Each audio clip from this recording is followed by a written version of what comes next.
குழந்தைகளுக்கு தேவையான இந்த குதிரை, இந்த நடவண்டி, டெஸ்க் இது மாதிரி வகைகள் நாங்க பண்ணி கொடுத்துட்டு இருக்கிறோம்.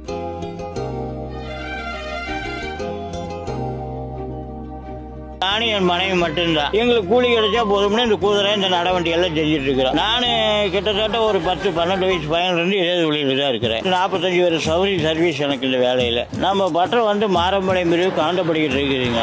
குதிரை நாங்க 1200 ரூபாய்க்கு கொடுக்குறோம். தேக்கெல்லாம் போட்டீங்க அப்படின்னா உங்களுக்கு ஒரு 3000 மட்டும் வந்துடும். நடவண்டி இது மாதிரி சாதாரண நடவண்டி எடுத்துட்டீங்க அப்படின்னு உங்களுக்கு 700 ரூபாய்க்கு கொடுக்குறோம். கடத்தல் எல்லாம் போட்டோம் அப்படின்னா அது பூரா தேக்கு தான், வேற மரம் போறது இல்லை. அது ஒரு 1500 ரூபாய்க்கு கேட்ட கொடுக்குறோம். உங்களுக்கு சாதாரண நடவண்டிகையில ஒரு 4 மணி நேரத்தில் வேலை முடியும். அப்புறம் இந்த கடத்தல ஒரு 2 நாள் ஆகி போயிடும். இந்த குதிரைக்கு 2 நாள் ஆகி போயிடும். குழந்தை குதிரை எல்லாம் சோபா செட்டு, டபுள் காட்டு கட்டல், சிங்கிள் காட்டு, கதவு நிலவு, ஜன்னல், மாடல் நிறைய மாடல் இருக்குது. விலையும் கம்மியா கொடுப்போம். மற்றவங்க மாடல் கொடுத்தாலும் செஞ்சு கொடுப்போம். அதுக்கு உண்டான ரேட்டு வந்துடும். நாங்க மரத்தை பொறுத்து அனுசரிச்சு கொடுப்போம்.